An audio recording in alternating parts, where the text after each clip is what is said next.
This was another one of the interesting articles that I came across last week. I had done a four nights in a row at the hospital from Saturday, Sunday, Monday into Tuesday, and so I had come across this and just didn't have the time, and I was typically too tired after coming home from night shifts at the hospital to be able to read these and make a video out of it. But this particular article is from January 25th of 2021.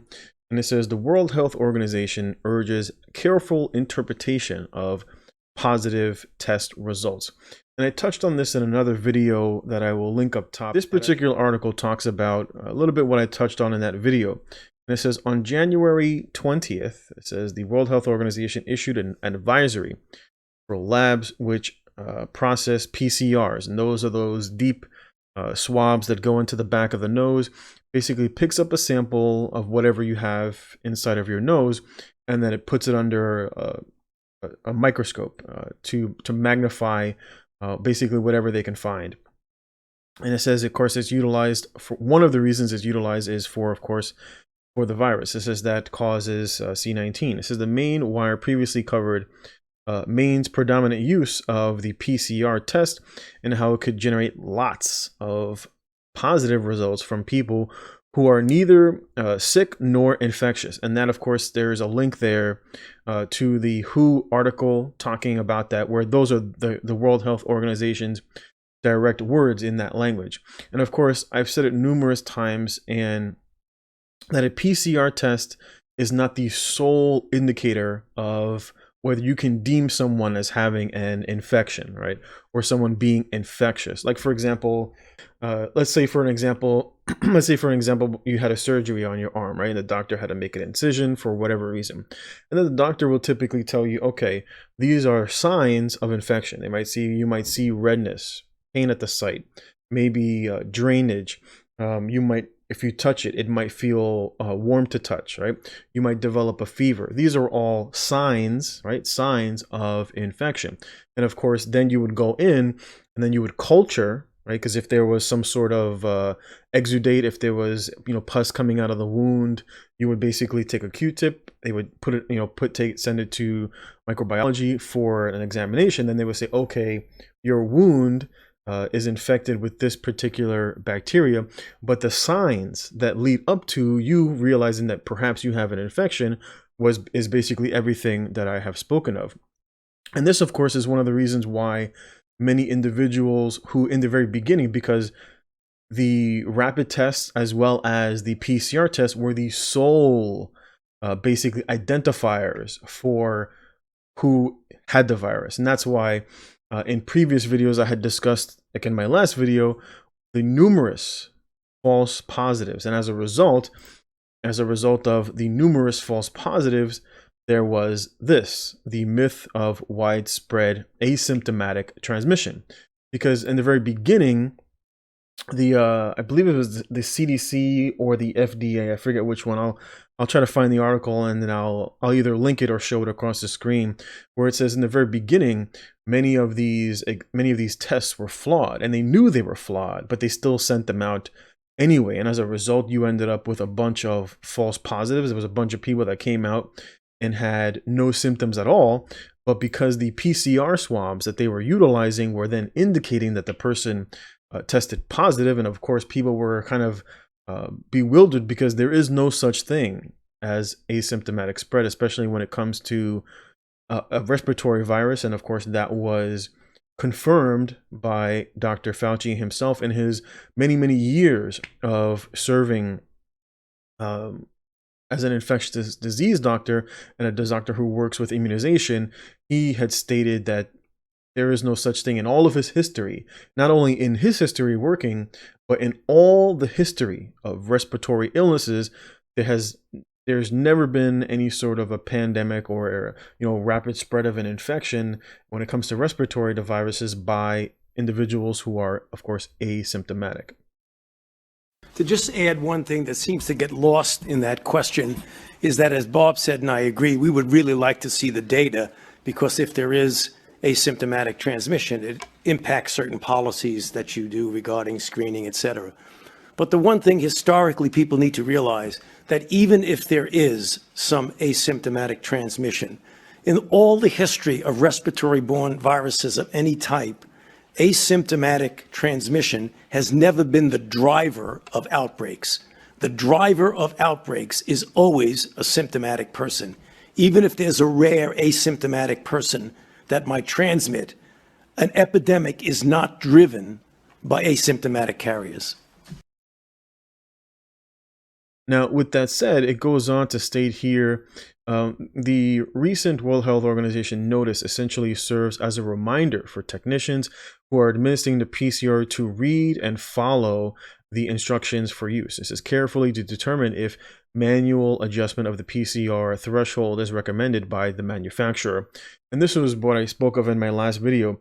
When you take the PCR, within the manual, it basically tells people what is the standard amplification, what is referred to as your CT value or your cycle threshold. And so the more you amplify it, the more amplification that you get. So whatever is basically noticed on the PCR swab is basically shown more clearly. And so we're talking about a little bit more about the cycles. As you can see here, this is coming out from Otago University out in New Zealand. And it says the testing laboratories do about 45 cycles of PCR, and that of course is for COVID testing. And so that's quite high, especially when you compare it to, for example, the flu. And so we'll go here to, this is the Hadawi Advance in Virology. And so this, we can look at it right here where it says that it's about 27. Let me look for my cycles. Here we go. As you can see, the mean cycle threshold, right? The CT value for the PCR influenza is 27.4, right? So it's almost double. And so that might indicate why you're not seeing as many flu cases by comparative to COVID. I mean, like I said, the flu has almost disappeared. And this might be why, because basically everything is done kind of like, I would say, like an algorithm, or like, for example, when you're doing like CPR, the CPR, it'll say like, if this, then do this, or if this, then do that. And it just basically comes like a chain. And so so this is more than likely, I mean, this is how hospitals do it in terms of diagnosing like what medications to use for C19, right? It's all basically policies that are issued by the hospital. If this person has this disease, or if this person has this symptom, and then the swab is positive, then it says, you know, this person has this disease, follow this basically program in terms of what to follow for this particular diagnosis. It's not like the doctor will then say, well, let's try this medication, or let's try this medication, or this one, it doesn't seem to have any effect, so let's try, you know, this particular medication. That's particularly not really how it works when it comes to hospitals, or when it comes to medication, when it comes to medicine. Typically, these individuals are just basically following some sort of a playbook, that just like when you call like any sort of help desk, and there'll be like, let's turn off the computer and turn it back on. You're like, I just did that. And it's just because they're just basically following some sort of a script. And so, of course, the closer that you look, the more likely you are to come across, you know, the virus or any other sort of infection. But typically what you would look for is, you would look for the prevalence, right? As well as the, as it says here, it says the cycle threshold needed to detect viruses is inversely proportional to the patient's viral load. And so that's particularly what you want to look for. And that's usually what is an indication of infection: viral load. How much virus basically have you come in contact with? And that typically would determine how quickly a person would become infected with any sort of disease, as well as how symptomatic the person would be. So some people might have a little bit of the virus in them, just like you can culture your skin, you can culture your nose, you can culture your stomach, and typically bacteria lives, right? It's called the normal flora, right? So we normally have different bacteria that reside within the body. different viruses our body may come in contact with, but the immune system quickly expels them. They deals with them. With respiratory viruses, maybe during the wintertime, you might notice you have a little bit more mucus than normal. So you cough a little bit. That cilia that lines basically your windpipe is basically working overtime during the colder months because you're indoors. Viruses, respiratory viruses typically spread more easily within a closed area, like for example here in New York, where overwhelmingly most people live in small confined spaces like apartments or in apartment buildings. And that's typically why most Black and Hispanics were much more likely to be infected with here in New York, even though they talked about the unfairness and how Blacks and Hispanics are typically more likely to die. And that's usually because of their the type of foods that they eat, right? Their lifestyle, right? More fried food, more salt, more issues with diabetes, high blood pressure, high cholesterol, obesity, right? Those all contribute to individuals who end up losing their lives as a result of the virus. And so most of that information is not given primarily to individuals in the public. It's mostly just, the virus is racist, or nurses or hospitals are not giving fair treatment for individuals who are Black and Hispanic. They just don't go over the finer details that are more important when related. And so this obviously would be known to politicians. Even if they don't want to tell you, they typically do have a circle of basically professionals, right? And so when I read stuff like this, where Cuomo says, shocking, most of the viruses, most of the new cases and hospitalizations are people who had been staying at home. And so it should not surprise individuals like this unless they had ulterior motives, right? It says he also said a majority of cases in New York are minorities, with nearly half being African American or Hispanic, right? Hispanic like myself. And so instead of telling Latinos and African Americans that you need to be out, right? You're spending too much time, you're more likely to get in contact with the virus because you're spending too much time indoors. Basically, there's too much air circulation, which is overwhelmingly where most individuals will come in contact with the viruses, because they're in an enclosed area with circulating air, right? Kind of like an airplane, but there's no filter, right? At least the airplane typically have, high quality filters to filter out a lot of the things that might get people sick. But when you're living at home, especially during the winter months, you don't have a lot of vitamin D. In my last video, I talked in depthly about how overwhelmingly most COVID-related patients it was like 80% of all COVID patients were lacking in vitamin D. And of course, that vitamin D is very important when it comes to fighting respiratory diseases. But a lot of this information that's not at the forefront, right? You might hear cases and hospitalizations and spikes in deaths, but they don't tell you what you need to do in terms of your own immune system to remain healthy.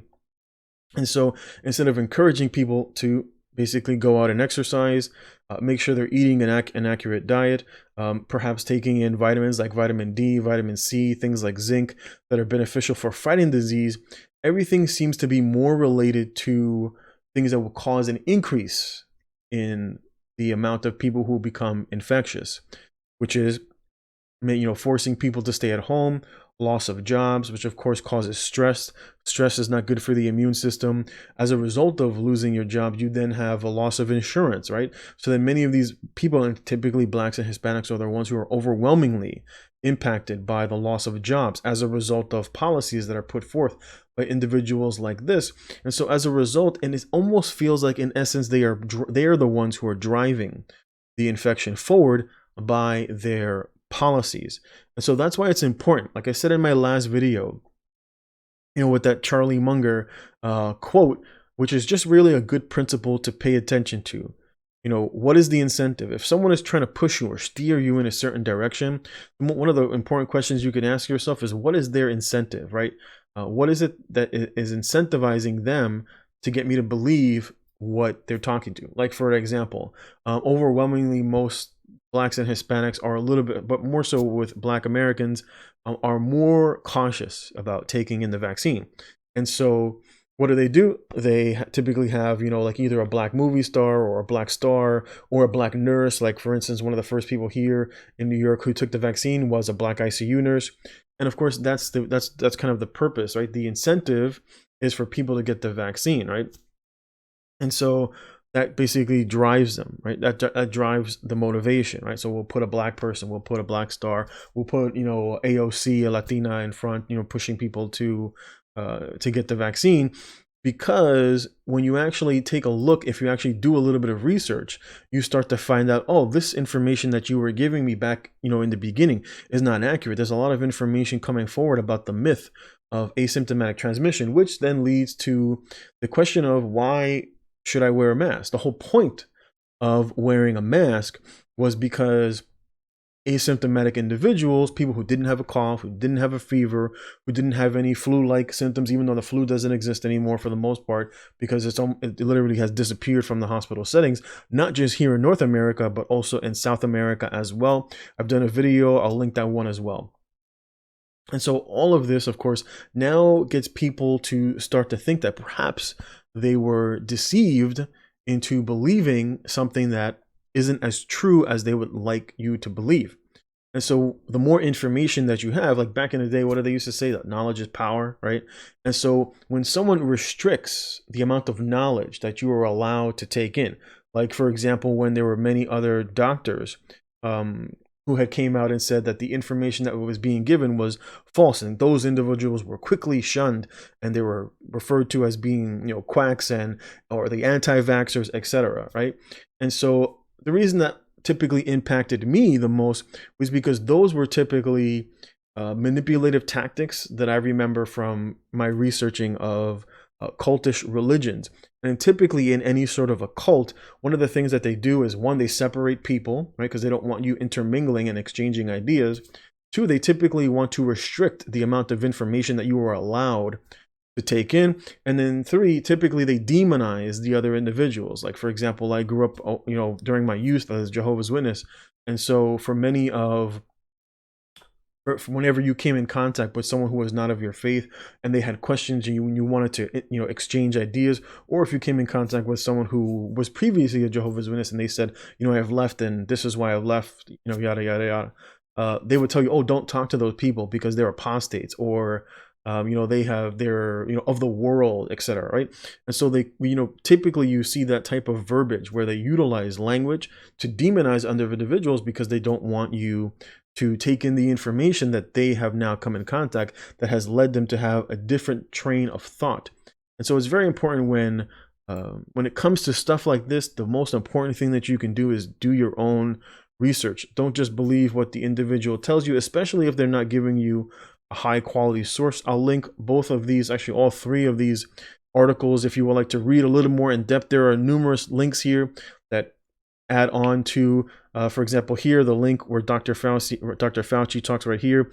It says, in effect, the latest WHO notice warns against diagnosing a healthy person with C19 if a positive PCR is the only evidence, right? That wasn't the case in the very beginning.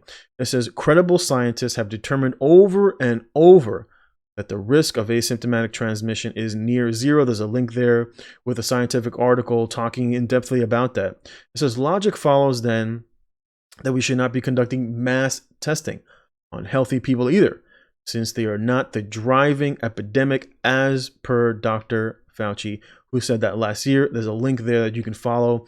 There's a link there that you can follow that, of course, gives you that information.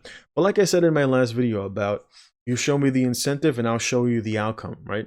So if the incentive is to push people towards acknowledging and the fearfulness of this particular virus, then it drives the incentive, right? The incentive becomes financial because the government then starts printing a lot of money for businesses to basically utilize. Like, for example, businesses that focus on making masks, right? Because of the myth of asymptomatic transmission, that now drives the mask production, right? So they want all these people to start buying all these masks. It becomes a business, right? So then that becomes an incentive, because my incentive is now this becomes a new business. It becomes a new form of revenue for my particular business. It might be like testing, like for example here at CityMD, that does, I would see lines of people 50, 60, 70 deep when I would come home from the hospital in the morning. And I would see people out there, and just, you know, these are people that are asymptomatic, you know, trying to get treatment. Of course, this is all paid for via taxation, which then leads to things like remdesivir. Remdesivir has been widely studied, does absolutely nothing. in terms of reducing a person's severity or reducing their length of stay or reducing their symptoms. It does absolutely nothing. The World Health Organization posted a study. I think it was like 60,000, like over 100 countries or something. I'll link that as well, showing that remdesivir absolutely does nothing. But it's still given till this day, even though the fact that studies have shown that it does absolutely nothing in terms of, decreasing and improving an individual's life. But the primary reason, of course, is the incentive. Remdesivir costs anywhere between about $500-$600 a day, and they give you I believe it's a 6-day course. So it costs the taxpayer and the insurance companies roughly $3,000 for that treatment, but it does absolutely nothing.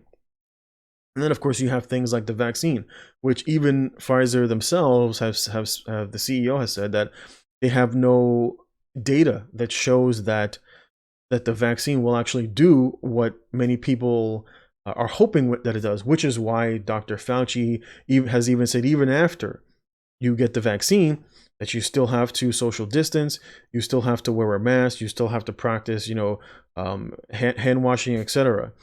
And all of that is just an indicator that perhaps it's not really, that's not really the purpose, right? The purpose is not for people to get a vaccine so that they can go back to their normal lives. That isn't the point, at least not from their very own words. And so it's, like I said before, it's very important that more people start to take in more knowledge so that they, in essence, aren't being used by the government basically to continue to drive more resources towards something that overwhelmingly many individuals don't necessarily have to be so fearful about.